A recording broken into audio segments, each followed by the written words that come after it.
So today, uh, we have a special guest who is teaching today's class. His name is Blake Barr.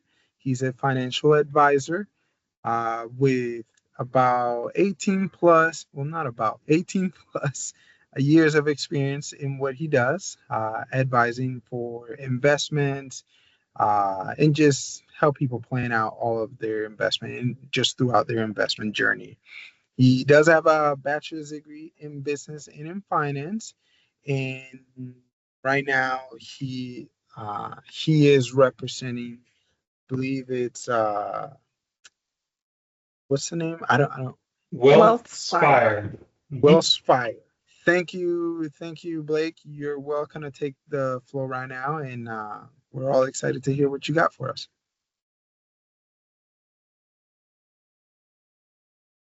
Well, hello everyone. Like Rainieri said, I've been in the investment world now for almost 20 years. We are right about 18. I started right in the middle of the 2008 crash, which was kind of a wild time to get into the business. But in our business, we spend an awful lot of time talking to rich people, handling investments, and it's easy for them to find investment advice. And what I found is when you start looking at whatever kind of advice everyone else gets, it's not great advice often. A lot of times it's much more rooted in sales and products that don't make a lot of sense for anyone. So I really enjoy doing these, and today's message will really be about the basics and understanding some of the details around investing, and then why we invest, and then we'll jump into a little bit about how to get started and cover some of the general ways that you can invest. So there'll be certainly a follow-up in about a month for a bit more depth on investing and like Roth versus IRA and that sort of thing. But certainly I can handle any question about investing or really finances in general. So as we go along, if you have questions you'd like to throw out there that maybe aren't covered here, feel free. I'm happy to take any question and give you a good response. So with that, we'll go ahead and kick this off. And I like to start with vocabulary. And I do this because I spent several years early in my career when I realized that people didn't really know what they were buying when they invested. They're buying mutual funds or something like that. And that was about the extent of it. And so I asked just about every investor I worked with for 3 years, what's a stock and what's a bond? And I got three right answers, which really surprised me and helped me understand that, even people who are investing often don't really understand it. So we'll cover a few basics on the vocabulary before we jump into everything else. So the first thing here is the stock and bond. And I often ask these, but I think in this setting, I'll just give you the details. So a stock, when someone says stock, or in the industry, we might use equity. What we mean is ownership of a part of a company. So when someone says I own Microsoft stock, that means they own a tiny sliver of Microsoft, the company. And it literally is that. And typically, stocks exist because the company at some point needs to raise a whole bunch of money, and they will do what's called an IPO, or an initial public offering, and sell a portion of their government or of their business to the public. And that's how a stock comes into existence. After that, it's just people trading it amongst themselves. A bond, on the other hand, is the debt of a company or a government. So the government, when they borrow money, they don't go to banks or large companies for that matter. They will sell bonds, and the bond will say, it acts a lot like a CD. It'll say, it's a 5-year bond. It's going to pay 5% interest every 6 months. And at the end of the 5 years, you get your money back. A lot like a CD. Now, there's a big difference between these two. Stock ownership, or owning a company, and having a company owe you money is a very different thing. And there's a big difference in risk between the two. In a stock, if you're the owner of a company and they go out of business, you're generally going to lose everything. They're going to, 99% of stocks or companies that go out of business that have stocks, there's nothing left for anyone else. There's a couple good reasons for that. But in bonds, when that company owes you money, typically the bondholders will force a company to go bankrupt before they have so little value they can't pay the bondholders back. And in a typical bankruptcy, the bondholders get 100% of their money back. Maybe not all their interest, but they'll get their money back. And that's a huge difference between these two when it comes to risk. So as we go through this, I'm going to talk about stocks and bonds and mixing them together. A lot of that has to do with the difference in risk. But we'll get into that a bit later. Investing, or the definition of investing, is utilizing the cash or your earnings or something where you have extra funds to purchase assets that will either pay interest or increase value over time, and hopefully both. So often a stock is a good example of this, where you get paid a dividend, which is that company earning, having profits and then paying it to the stockholders or the other owners of the company. And then typically you also, over time, your stock values go up.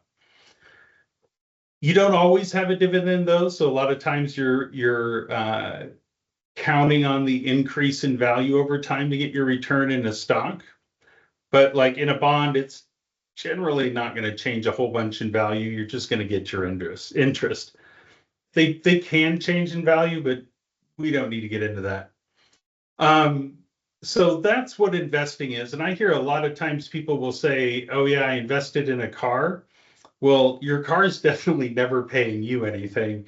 And its value definitely isn't increasing over time, except for some very rare examples. So when you're investing, we're talking about things that gain value or pay you to borrow your money.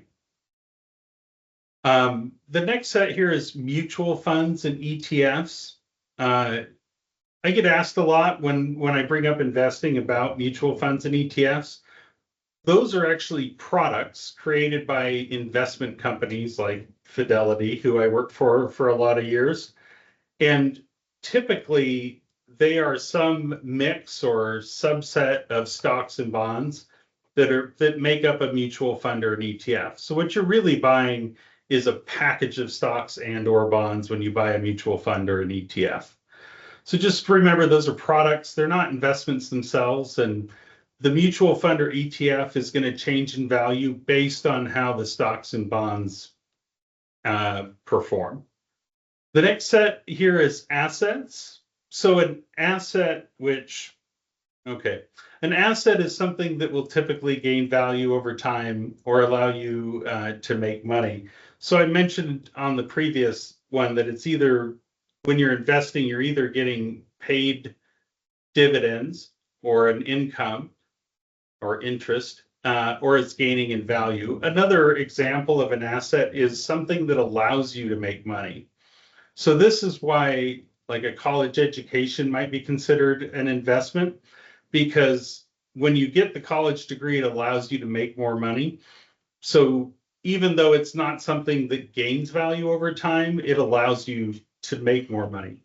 Another good example would be, if you wanted to be a cook or a chef and you got yourself a food truck, that food truck would be an asset because you need that to get out there and sell to people on the street, presumably.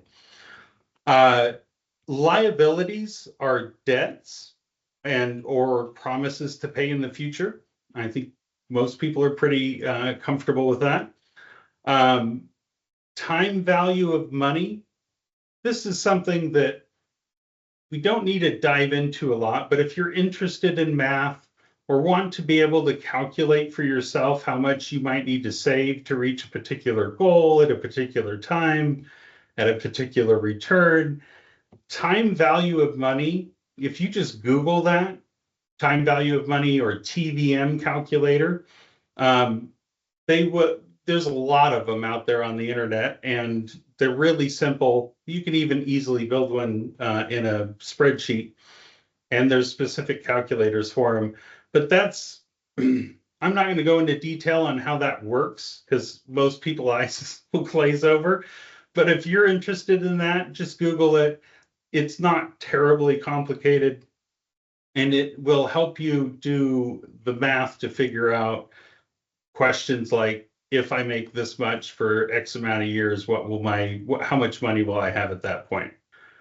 And then money is the last thing I wanted to define here. And money is something that even really smart people or even people that deal with it all the time don't really understand what money actually is at the root of it.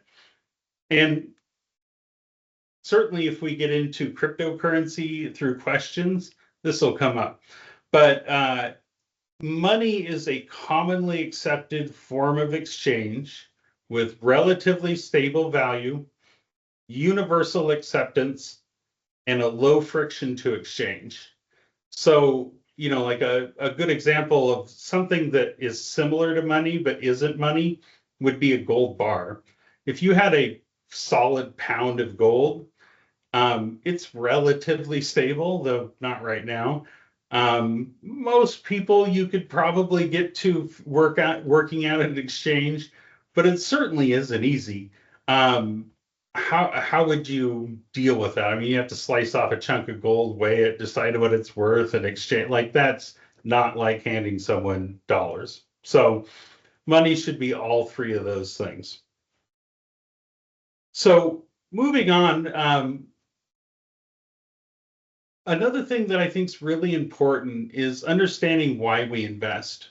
Um, you hear a lot, or may have heard, that you should start when you're young. You should, you want to have to invest if you want to retire someday, those type of things. But there's often not a discussion about why we do it. And there's some very specific things. So, number one is to preserve purchasing power. I think we've all become very aware of inflation over the last 5 years. We've had a couple really nasty spikes of inflation, and investing helps address that because typically when you get inflation, also your assets, those things that you've bought when you're investing, will gain value alongside the devaluing of the dollar. And so that you'll end up having a lot more dollars in investments, but the actual purchasing power may not have changed. But that is a huge piece of that. And so if you can earn 8%, but we're averaging 3% inflation, you're going to stay way ahead of that inflation over time. So that leads us to the second thing is growing money over time.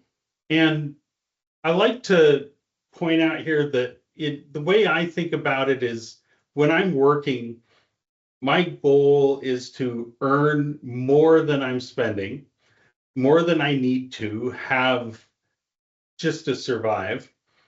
And and if we think back to Rainieri's presentation, that's being cash flow positive. Now, if you have all this cash, extra cash, and it doesn't have to be a lot, but if you have extra cash, and you've taken care of your emergency fund and a bucket, a slush fund, stuff like that, and you're financially stable. The next step is to invest, because if you just let it sit in cash, that money's going to actually lose value quite a bit, actually. There's a slide later where I'll go into what that really looks like. But a good example or a good rule of thumb is that the targeted inflation of about 2.5%, your money loses half its value every 20 years, which is kind of crazy. So having money under the mattress, it's going to lose value. However, not only do we want to keep up with inflation, if you have extra dollars laying around in our society, and this isn't universal. In fact, it's very kind of specific to the US because the government, rather than providing us all with pensions when we reach retirement, decided to give us the job of saving for ourselves. And so as you work, when you have extra funds, it makes a lot of sense to take those funds and try to put them, this is what they mean by put them to work. You're taking funds that are losing value in the bank that you don't need to have in the bank because your emergency fund shouldn't go anywhere near the stock market. That belongs at the bank. But for the extra funds, we could move that over into investments and increase that return. At bare minimum, you want to get a better return than inflation is. But ideally, we get inflation and then some, and now your money's working for you. And what that ultimately can lead to is that financial freedom and flexibility that is so hard to come by when you don't have a financially stable situation and you haven't been able to invest. And I'm in a pretty good spot these days, but I've spent the last 20 years pretty deeply in debt. At the highest, it was over $100,000 in debt, not including my house or my student loans. And it choked me. And it was really terrible. Getting back to financial stability and investing will allow you to get to that place where that isn't really a possibility anymore because you have the assets that you've acquired over your lifetime. You've grown and it's done work for you, and it hasn't lost a bunch of value to inflation. So let's talk about inflation a little bit. And gosh, I don't like how many words I put on this. So I've already covered a little bit of this, but there's a couple other things that are really important to understand about inflation. So number one, we're generally targeting 2 to 2.5% per year. And within the government, when you hear the Fed, or the Federal Reserve is their full name, or at least part of it, their job, a big part of their job, is to maintain stable prices and to target this 2 to 2.5% inflation. So when they're raising and lowering interest rates, that has everything to do with inflation. They will raise interest rates in order to slow down inflation, and they'll lower interest rates to increase it. And yes, they do occasionally want to increase inflation because the only thing worse than inflation is deflation. When prices start falling structurally, where it happens all the time, people just stop buying things because why buy it now? Next year it'll be cheaper. You would think that would be a good thing.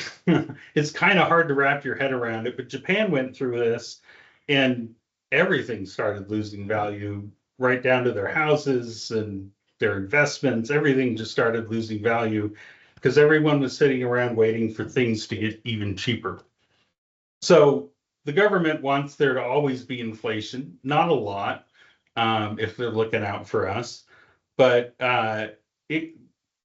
it's not the easiest thing to control, and the Fed's not full of genius. Actually, probably has some geniuses in it, but they're human too, and they can make mistakes. Also, I like to point out inflation can be a good thing because when you have debts that are fixed, like a mortgage, they'll actually shrink over time because they don't increase with inflation. So when you first get your mortgage that's say $1,000 a month, that might be a hard thing to put together.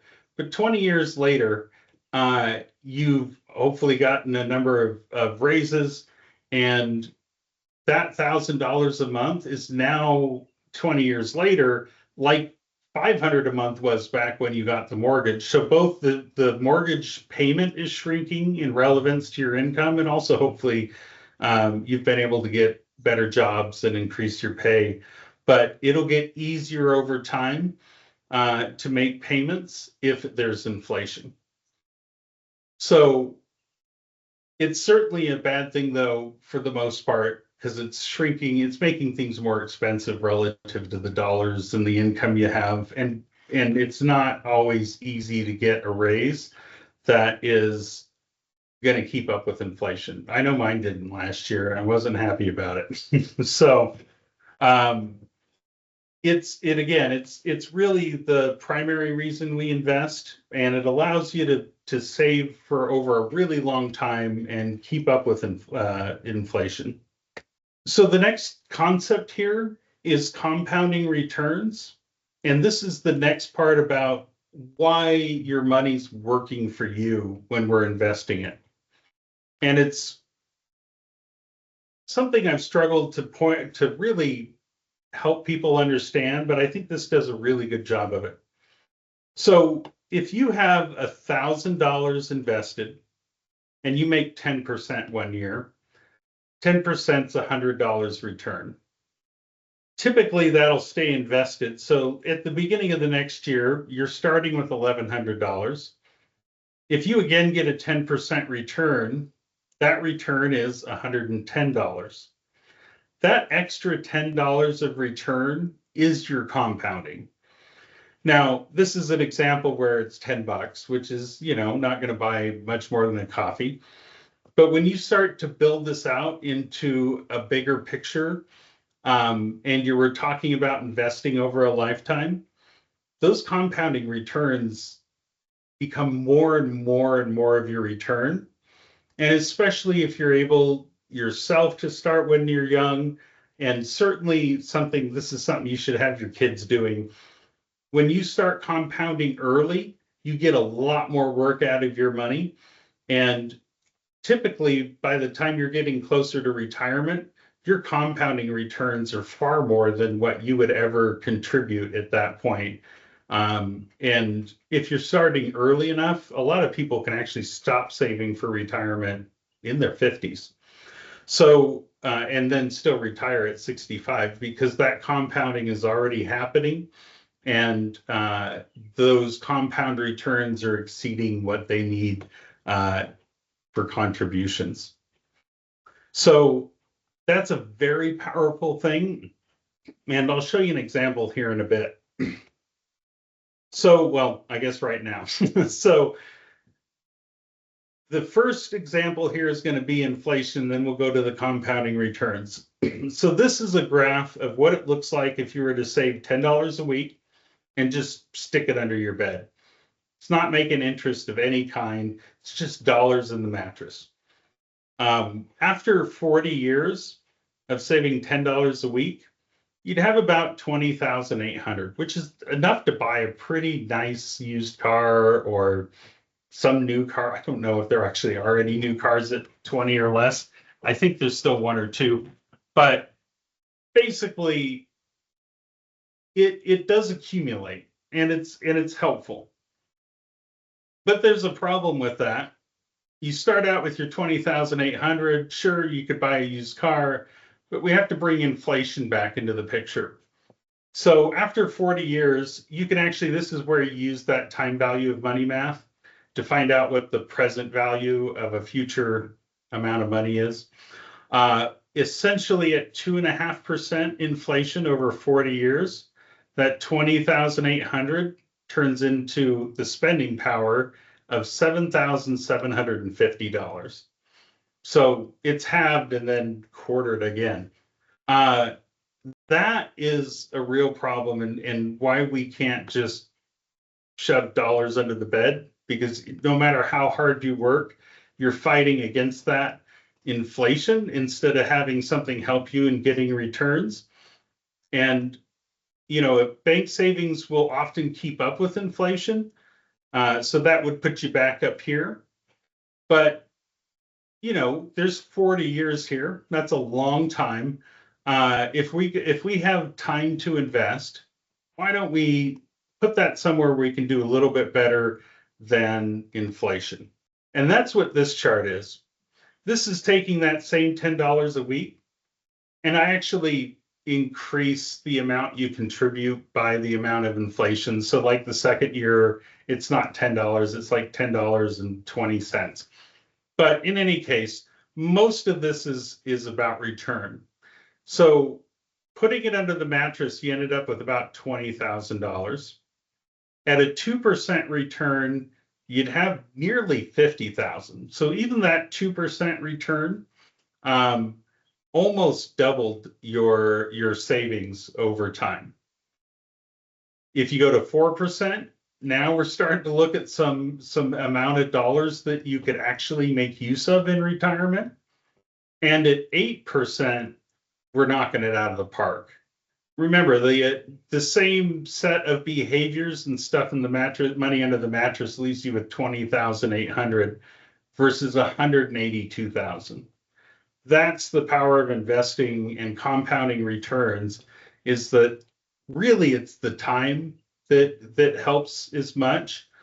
But even over 10 years, it makes a big difference. And if you get lucky and have a really good 10 years, it can make a huge difference. I want to say in the last 10 years, we're up something like 70, 80%, almost doubled. So super helpful. And 8% is definitely achievable. I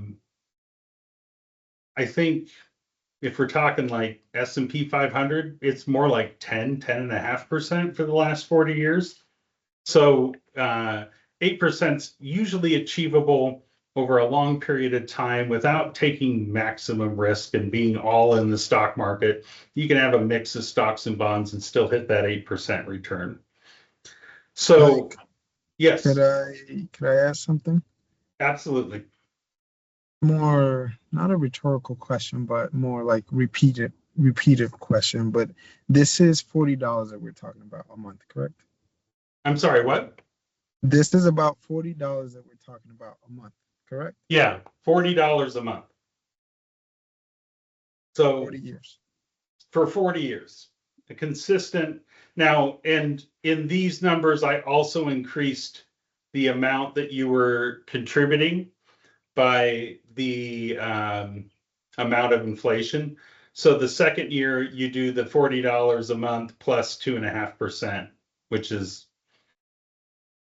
another dollar. So $41 the second year, 42 and change the third year. So it's not increasing all that much, but it is roughly $10 a week. So that's why we invest, and why it's important to invest. Well, actually, I'm You got sorry to one from interrupt. Justin there? Someone else, yeah, right before you move. Cool. Justin, go Oh, ahead. well, yeah. I probably could have left this to the end, but just just to put it out there, I'm just basically starting over again in my life. I'll be 55 this year. I've managed to get some schooling under my belt. I work 2 jobs now. I'm doing okay, although Washington state taxes are hitting me pretty hard. I'm looking at close to 30% of my income is taken in taxes. Um, do I have a chance at getting somewhere with this formula here? Yeah, absolutely. So this is something it's kind of hard to talk about the long term without someone in the room not having the long term. And that I totally understand that. And I really want to be clear that it doesn't take 40 years to be successful. What I would say is at 55, a chance to get to that situation where you're financially stable and able to retire and at least not wake up every 5 days a week and go work 40 hours a year certainly is possible. And I I've retired and planned for maybe somewhere between 1,000 and 1,500 people at this point. And one of the things that is absolutely true that I don't think it's talked about enough is that how much you need to retire varies vastly from person to person. And one of my favorite stories about this happened 15 years ago. I was sitting in an office right next to a guy, and at the same time, he had someone who just sold the business for $36 million. And I had someone in my office that had about 175,000. Like, she'd saved her money and mostly in CDs her whole life. She wasn't totally comfortable with the stock market. I don't think we ever bought any stocks. But when we did the retirement planning, the people with $36 million couldn't make it work. And my buddy was talking to me like, I can't believe these people. They're not going to be able to retire with $36 million. And I'm telling him about this lady with 175 that looks like she's going to do just fine. And the difference between the two is they wanted 650,000 a year after taxes were paid to spend. I guarantee clearly my lady was not spending 650,000 a year. So can you make a transition into retirement comfortably and maintain your lifestyle? There's a really good chance. It requires some planning. And at the very end of this slide deck, there's a QR code for a group called Advisors Give Back that I volunteer with every Saturday. And they will do pro bono free financial planning from someone like myself. And everyone I've met there is amazing. Both the clients and the other advisors. There's like maybe 100 of us doing it. And you can just schedule it for whatever time's available. It's not a local thing, it's a national thing. And you might get someone like me, or you might get someone from anywhere in the country, just depending on when you're signing up. So I'd encourage you to do that, because starting over at this age is really kind of rough, and I understand that. Having a plan will make a world of difference. So I'd encourage you to do that, and they'll certainly be able to help you out. And it doesn't cost a dime. So this is where we transition away from kind of the more nebulous definitions and concepts. And I'm going to get a little bit into investing. And let me check the time. Yeah, we're making good, just about right. So this is going to get a little denser in concepts. Certainly feel free to ask questions. It isn't going to tell you what to buy or how to go do it. We're really just going to cover some high level stuff as we move through. So this is a really important thing when you go to invest outside of direct like CDs and stuff. If we're going to start involving the stock market, one of the most important things you should know going in and remember, especially if you're talking to people who are selling you financial things, risk and return are 100% inextricably linked. If you're going to get a return that's higher than everyone else's, you're going to take more risk. And a really good example of this is I've run into annuities that are called equity indexed annuities. And they're sold as you can invest in the market and not take the risk, which violates this rule right here of risk and return are linked.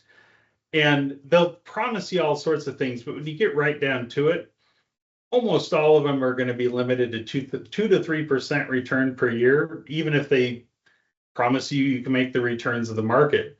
And if you talk to someone and they say, look, you can make a massive return and there's no risk, that right there alone, either you're cheating and probably doing something illegal, or which is risk in and of itself, or it's a scam.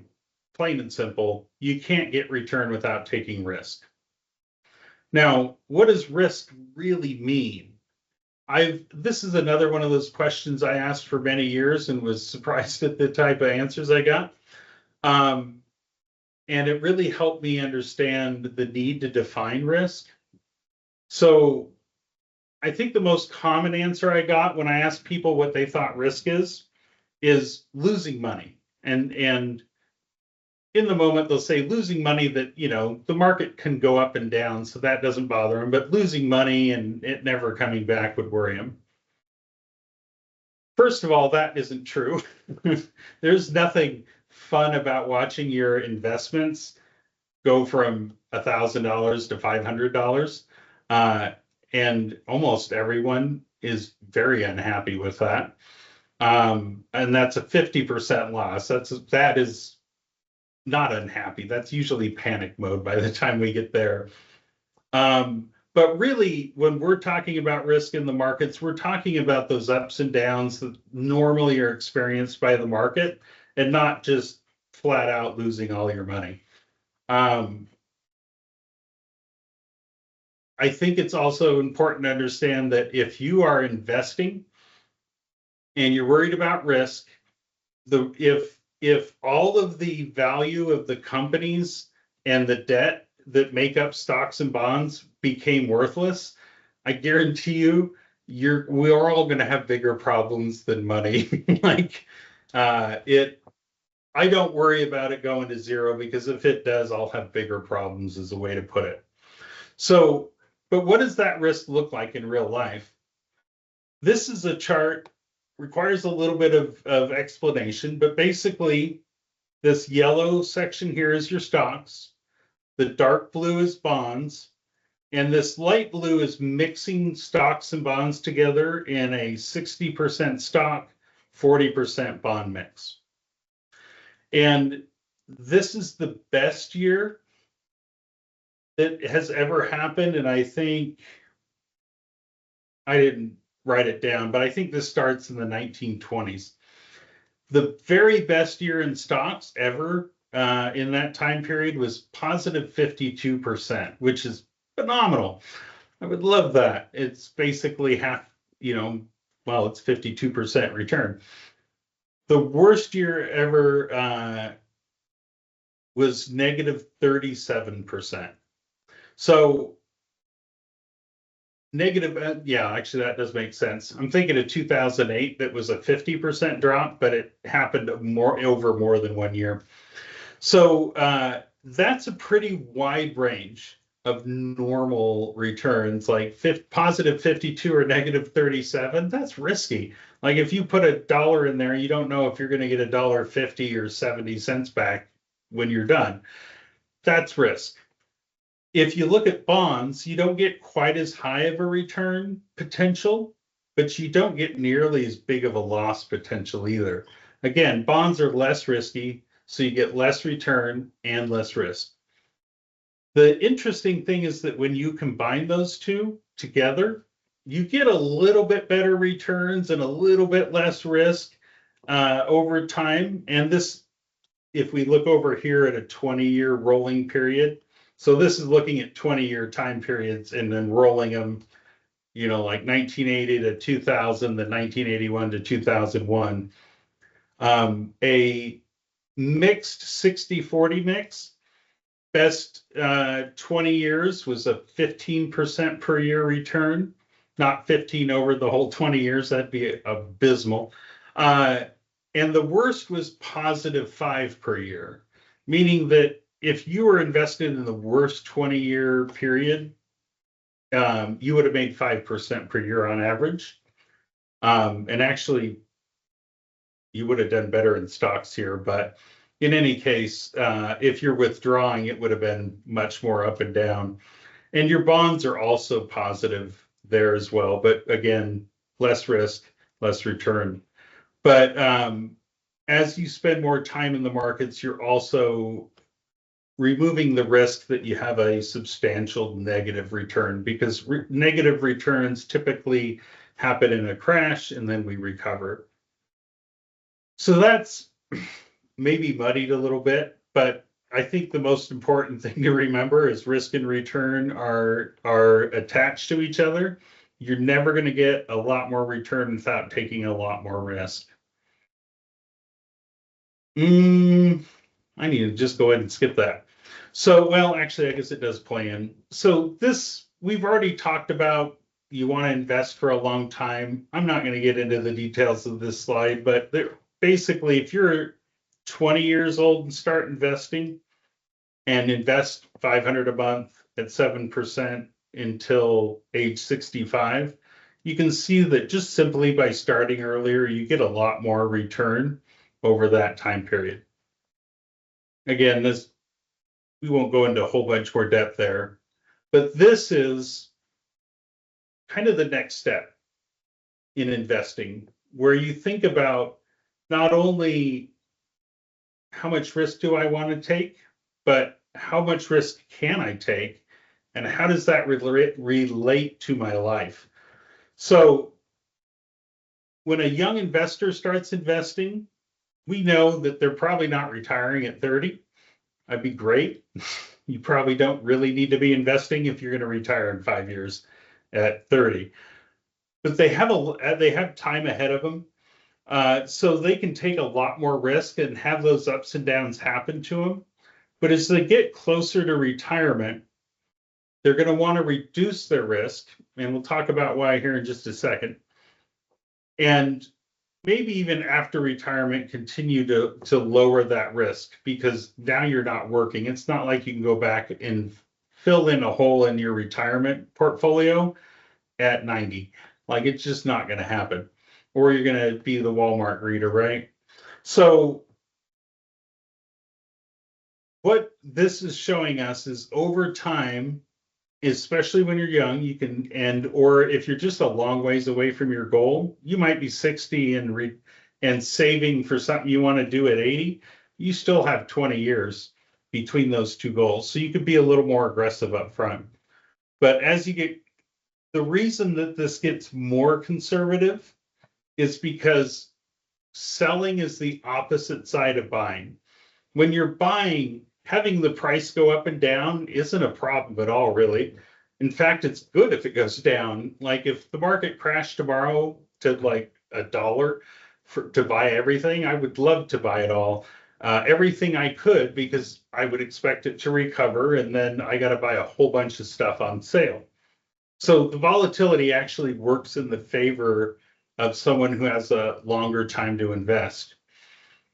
If you don't have that kind of time, the problem is that you're selling now. So on the opposite side, those dips now become problems. And a good way to put it is, with math-wise, is if you have $100 invested and you need $10 to pay whatever bill, that's 10% of the total that you have invested. And if you did that every year, it'd take you about 10 years to run out. If you now need that same $10, but the market's dropped, let's say 50%, now you have to sell twice as many shares, or twice as much of your investments in order to pay the same bill. And that's what leads you to, it shrinks how long the funds will last dramatically down from 10 years to 5 years. And I saw a hand there. Happy to pause for a question. Yeah, I'm trying to understand this graph here. I get some of what the colors are representing, but I guess the equity part I'm not quite understanding. I'm just trying to comprehend this so I can, I guess, maybe apply it to my own life. Yeah. So the light yellow is US stocks, the dark yellow is foreign stocks, and the kind of darkish blue here is bonds. And this is 100% at the top. So it's saying someone who's got 40 years to go could be 55% domestic stocks. That'd be 35% in foreign and 10% in bonds is what they're showing there. But then someone at retirement age, which is right about here, is roughly 50-50 in stocks and bonds. It's important to also know that this doesn't necessarily apply to everyone. It's really for the concept of the more time you have before you need to sell or use the investments, the more aggressive you can be. But this is a fairly reasonable way to approach investing, especially for retirement. Because I'll tell you, if you ask a 20 or a 30 or even a 40-year-old what their retirement budget is, they have no idea. They haven't thought about it. I haven't thought about well, I guess I have, but not very much. Thought about my retirement budget. And it's without that information, you can't specifically decide what mix to use. So you can make some assumptions, and those assumptions are what builds this image. Another thing that's important or interesting here is if you have a 401k at work and you didn't decide how you want to invest, like you just signed up and started making contributions, chances are you're invested in a fund called something like Fidelity Freedom 2050 or something Target Retirement 2050 or 2030 or whatever. The number at the end is approximately the year you turn 65. And this is what they're doing. So if you buy a Target Retirement 2050 fund right now, that's someone retiring 25 years from now, you're going to be somewhere around here. Where if you bought a Target Retirement 2025, you're going to be right here because that's someone that's retired. And it's the default investment for nearly every 401k and 403b in the country. It was a law thing that went through 20 years ago. It used to be the default was just to put it in a money market, and people were signing up for their 401ks, contributing over a long period of time, and then finding out they were only making a couple percent over that time period, where really they should have been in something like this. So this type of investing is the default way that most companies will handle your 401k contributions. Now, if you're pretty close to retirement already, this is why I suggest that you get that individualized advice. It might turn out that maybe by age you're 10 years away from what normal retirement is, but maybe you're going to work to 70. Maybe you're going to work part-time after you retire, and that all of that's going to change how much risk you can take. So your mix and where you should be at anywhere along this path is pretty specific to you personally, especially if you're within 10 years of retirement. If you're 20, practically everyone belongs in these for the first 10, 20, 30 years until they get into that window of pre-retirement. I have retirees right now that are still 85 or 90% stock and 10% because they aren't spending the money because of a variety of reasons, or they have a lot saved versus how much their lifestyle was. So they scrimped and saved so much during their life that they got used to living on very little and saved a huge pile of money. And then they don't have any idea how to expend it or really no desire to, because they just spent 40 years not doing that. Rainieri, did you have another question to add there? I do, and I think this is a perfect slide to ask this question. Mhm. Plus, I'm actually sure that you have it somewhere down the other slides, but I feel like this is a great slide to ask this question. Is this something that I should be okay to do by myself, or is this something that I should talk to a professional and have them help me out manage these type of investments? Absolutely. And that's a really good question, which has a somewhat disappointing answer. So probably yes, you should work with an advisor. The problem is the good advisors are often too expensive for anyone who's getting started investing. And I mean, for instance, our minimum fees are $15,000 a year, but we don't bill people directly and then plan stuff for them. We manage their portfolios. So they have to be about $1.5 million to work with us so that we can charge 1% of that, and it's $15,000. If you wanted to get that same level of planning and help from someone with a lot of experience that's good at having the conversations and all that stuff, probably going to have to pay out of pocket $6,000 or $7,000, which is kind of an obscene amount of money. It's like going to see a lawyer or a doctor. And the people that don't charge for investment advice, there are a lot of them that are great. And when I worked at Fidelity, I gave away a ton of free investment advice because that's their business model. They have products that they want to sell. And so if I was giving advice and selling Fidelity products, they were perfectly happy. My company now doesn't sell any products. We don't make anything. We don't make mutual funds. We don't make ETFs. We help people, and we provide them a service to buy those investments. So we have to charge them for our advice, or we would just all be doing it for free, which I would have to go find different work. So the free investment advice world's kind of full of landmines, because there's also a lot of people who will just take advantage of you.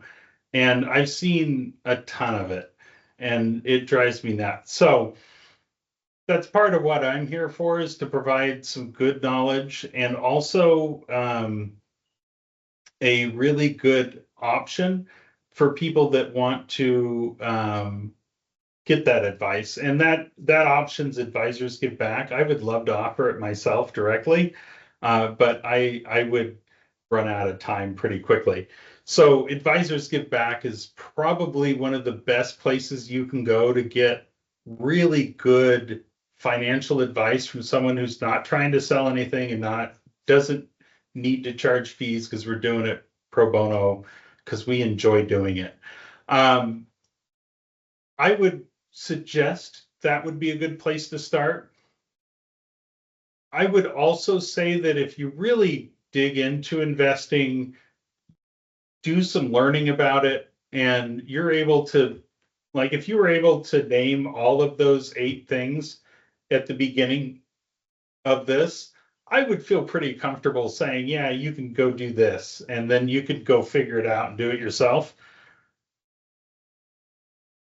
I would say there are a few ways, though, where you can get good advice, not really spend a lot, and be able to get a good portfolio without having to learn it all yourself. And we'll cover those options here. Actually, let's just go ahead and jump over.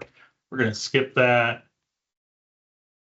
We're going to skip that. We'll come back to it in a second here. Yeah, here we go. So these are some options I would suggest for people who are looking to get started. Maybe you already have some funds. You don't necessarily want to learn it all right away. Or maybe you already have an account in IRA somewhere and you're just trying to decide what to do with it. These 3 options here take a lot of the portfolio construction and understanding what stocks and bonds are, and just kind of takes that out of your hands and turns it into a product. So the first option is target risk funds. So I've been saying target date earlier on. Those are all the ones that get more conservative as you go along. There's also target risk funds, where you just buy a mutual fund. In fact, let me show you an example of one.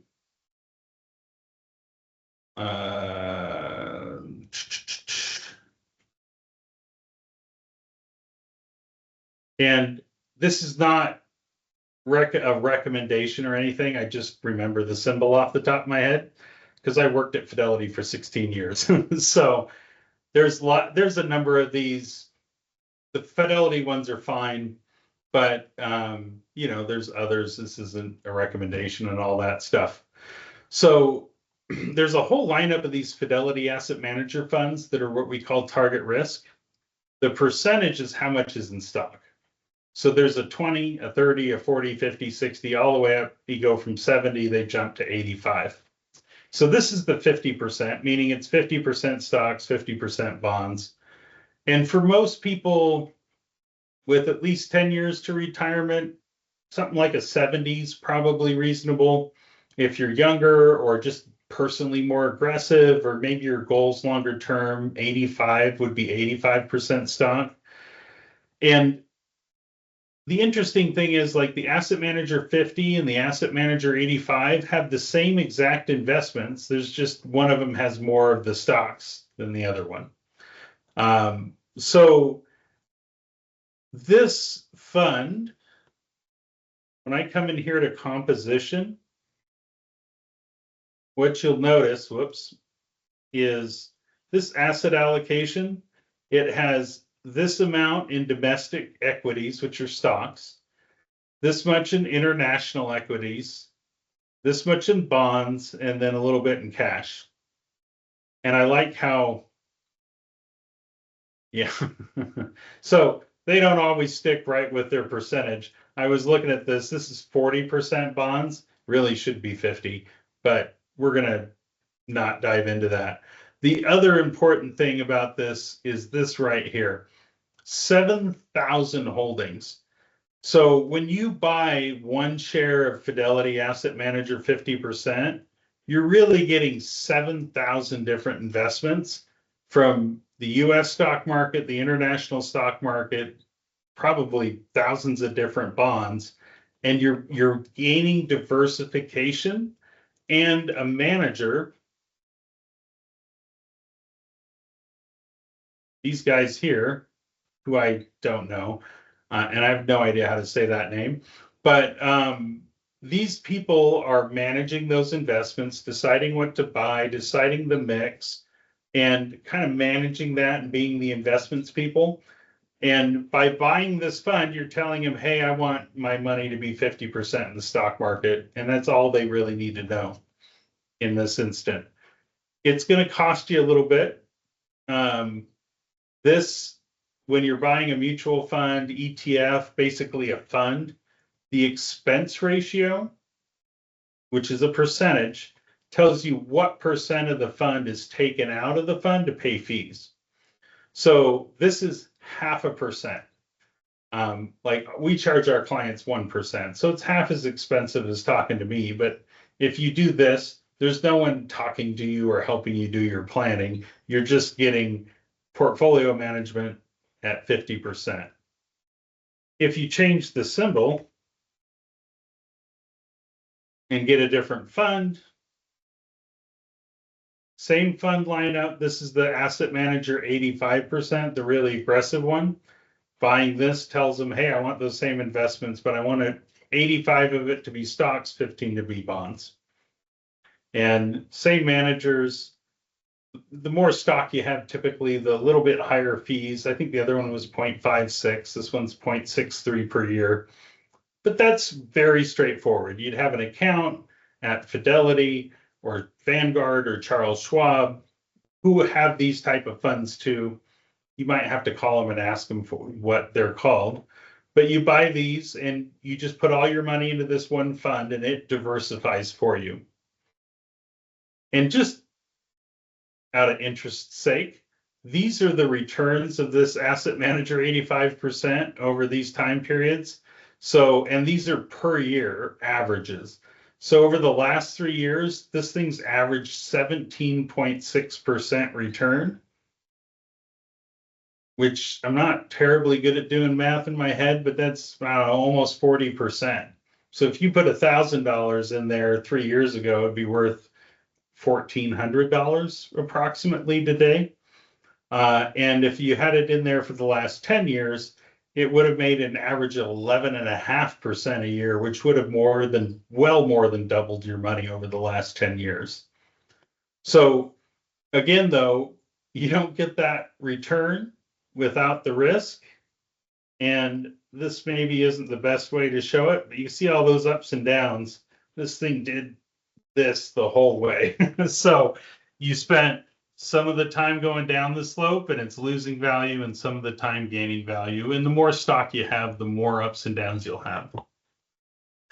So this is maybe not the most simple way to do it because you also need to like actually place the trade and open the account and all that. So the next thing, which I will have example, keep that up to show you an example of here in a second. Got to go back. Here we go. The second option is robo-advisors. These are relatively new. This whole thing, they started creating these maybe 10, 15 years ago. And there was a big worry in our field about them replacing us, which they didn't. A robo-advisor is a website or a program that you would log into. It's going to ask you some questions. You're going to fill out the answers. And then the program will assign the mix for you and handle the investments. This is nice because you don't have to learn how to trade, or really just you need to log in and be able to fill out some questions on the website. So I'm going to use Fidelity as an example here. Again, because only because I'm familiar with them. But Fidelity Go is a robo-advisor. It's Fidelity's robo-advisor. You may have heard of something like Wealthfront or well, that's all I can remember off the top of my head. But Wealthfront, there's a few robo-advisors. If you Google it, there'd be a bunch. So the cool thing about Fidelity's is there's actually no cost until your balance goes over 25,000. So they don't charge you anything at all. And then after you reach 25,000, they charge 0.35% per year. Let's go to the question real quick. We'll come back to this.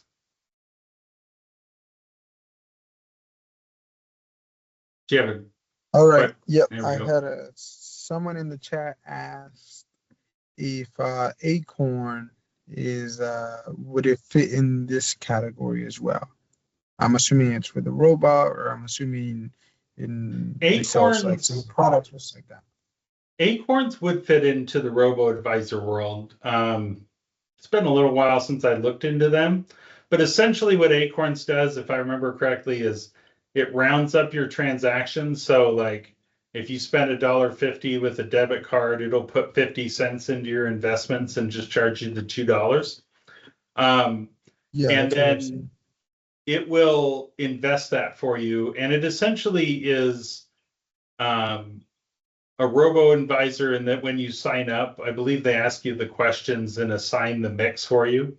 It's not the entire purpose of Acorns like a regular robo-advisor is, but it's a reasonable approximation. And on top of that, it adds the rounding up function. So if you're using Acorns, it essentially is doing this for you. Coming back to this, or what's on the screen here, essentially what you do is come in here, click get started, and just follow the directions. You should be able to get through to it's designed to have no human interaction, which is why they're able to charge 0.35%. Investments people are kind of spendy to employ, which is why when you work one-on-one with an advisor, you're typically going to pay about 1% instead of about a third of a percent. But this is a really great place to start. I especially like the fact that Fidelity doesn't charge anything under 25,000, so you can try it out and get started without paying anything. But what you'll do is you go in here, you get started, you answer the questions, and at the end, they're going to have something that looks just like this that's going to show you what the recommended mix is. And then you can just accept that and move forward. The other really cool thing, and this applies to Acorns too, is when you make a deposit, the system already knows what your mix is, and you don't have to tell it, oh, buy this or buy that. With a regular, like if you're doing the asset manager funds and you have the account that you're going to buy it in, I've seen a ton of people make a deposit and then just forget to buy anything, and the money just sits in cash, which is a shame. This won't do that. If you make a deposit into a robo-advisor, it'll automatically invest it. And when you need money out, you don't have to say, oh, we'll sell this and not this. And, it takes all that away. And you just say, give me $5,000, and it will decide what to sell for you automatically. And the good robo-advisors, and I think most of them at this point, will take into account your tax situation if you're saving in something that's not an IRA. So it simplifies things, it assigns your mix, and it handles your trading all for you. And honestly, at 0.35%, it's a pretty good deal. It's an even better deal for free. Question, Justin? Yeah, so what you're showing us here is a viable option as far as getting started with investing. So Absolutely. pretty simple, user-friendly. Okay. Low cost, and you're not really taking a ton of risk doing this, as in you're not like signing out and paying a bunch of fees or anything. And I just came to Fidelity, and up in the search bar, just searched for Fidelity Go, and it took me right there. Well, it took me to a search result, but the first result is right here. Absolutely good place to start. Like I said, there's other ones, but I'm familiar with Fidelity. Yeah, let's come back here and just touch on fees. Oh, well, I guess I've got managed accounts and advisors. I'm forgetting myself. So after you go to robo-advisors, if you were to go look for someone to manage your money, you're going to run into two types of management. There's going to be people that sell managed accounts, and then there's going to be full-blown financial advisors, and they often cost a very similar amount. Like when I was at Fidelity, technically I was a salesperson selling investment products, and one of those investment products was Fidelity's managed accounts, and we charged about 1% for them. And that was really the value that they were offering, was investment management. And they were a little more complicated than the robo-advisors, but I always thought it was kind of strange that it was 3 times the cost, but not really 3 times the performance or 3 times the value to the client. It just was a little more, and like there are certain people that would have to use the more expensive one depending on how they were investing. I would also say that advisors can be super valuable.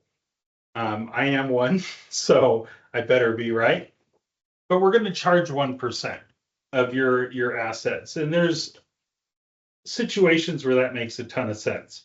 Number one, if you're coming up on retirement and you're not in the world of financial advising, there's a lot more than investing to work out when you get to retirement. I mean, you've got Social Security, Medicare. You'd be surprised how many people find themselves without a lot of purpose. And that's something I've helped people out with. And asking questions like, can I spend $5,000 on this? What's that going to mean to me down the road when I need long-term care?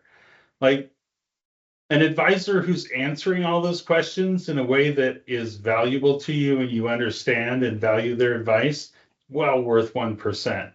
Because they'll also be watching out for you and helping you adjust things well in advance before you run into problems, because they've been working with people who are retired, seeing those problems and being educated about them on an ongoing basis. So we're typically finding issues before they crop up. Or if an issue crops up, like I got an email today from someone who's been unemployed for almost a year now. And the first thing that we told her when she became unemployed is, why don't you take some time? You've got more than you need to retire. You're 10 years from retirement. but you don't need to be in a hurry. And she was able to spend a bunch of time taking care of her family. And she just now recently emailed us, well, today, to say that she's got a job. And we're going to look at her home in Washington, if she can afford to buy the home where she needs to move and keep this for a little while, because she doesn't think she can get it ready to sell right away. You know, we're going to do all of that for her, help her understand the pros and cons and how much that's going to affect her. Super useful if you've got the assets and you need those kind of answers. The managed accounts can be valuable, but I would look at the robo-advisors first. And on the last piece here is fees. I just want to kind of cover what the range of fees are that are reasonable. So just so that you can look at something, if you see a certain amount of a fee, you might be able to just say, this is a terrible idea.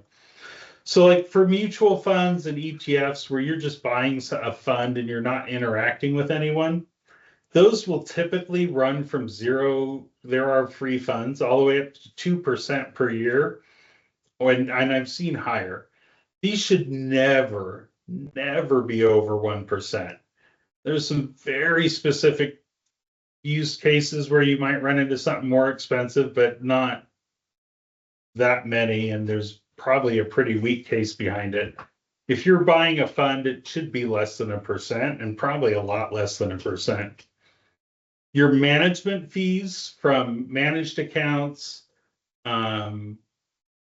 robo-advisors and financial advisors are going to run anywhere from 0.35 to 2%. Anything over 1% is very unlikely to add value to something less expensive. And if you are paying more than 1%, like 1.25%, you might be working with someone that's really valuable. They better be providing a lot of good services and advice on top of the investment management, or receiving incredibly high returns that are consistently above the market, which almost never happens. Sales fees, these are called loads. They typically zero. They're not very common anymore, but one of the things that I've noticed, and it's not a surprise, is that when there's a sales fee, the higher it is, the worse the product, and the more I run into it. So there's a number of products that have commissions for the seller of 10% of the value. So if you buy $100,000, let's call it an annuity, they're going to make $10,000. And when we're talking about any amount of money, a 10% commission's huge. And so if you see any commissions, chances are you probably aren't going to get very good advice, because they're going to be thinking about the commissions they'll earn. It's not universally the case, but most reasonable financial advisors are employed in a way where they're earning salary and maybe some sort of variable comp, but it's not directly tied to what they sell. If they're getting commissions directly from what they sell, I would definitely take it all with a grain of salt. And of course, there's exceptions to these things. So basically, you want to pay less than 1%. And if you're paying 1%, you should expect value from a human being who's giving you advice. And it better be good advice, or there's someone out there that will give you better advice for that 1%. So that is investment fees and the end of my prepared remarks for today. I've got 2 resources up here on the screen if you want to grab a screenshot of that.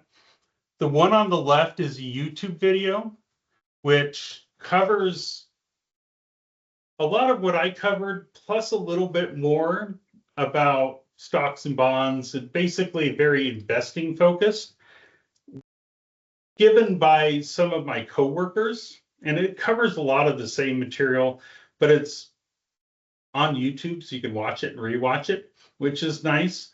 I will say it's not as focused as mine. Mine's very much focused to help people be educated and start the process of working towards investing themselves. So they might gloss over some stuff or spend more time in somewhere particular, but it's a full hour of investment education on YouTube that is valuable. There's no BS in it. The one on the right is a link to Advisors Give Back, and which, by the way, you can just Google Advisors Give Back or go to advisorsgiveback.com. Same thing. So one last plug. I know I've plugged it a few times, but Real Advice, certified financial planners, most of them employed in the same way that I am. And initially you'll set up like a 40-minute call, and a lot of people will call that and just ask a bunch of questions. And that'll be the only time we talk. I'll answer a litany of questions and we'll be done with it. We also will work with people over time.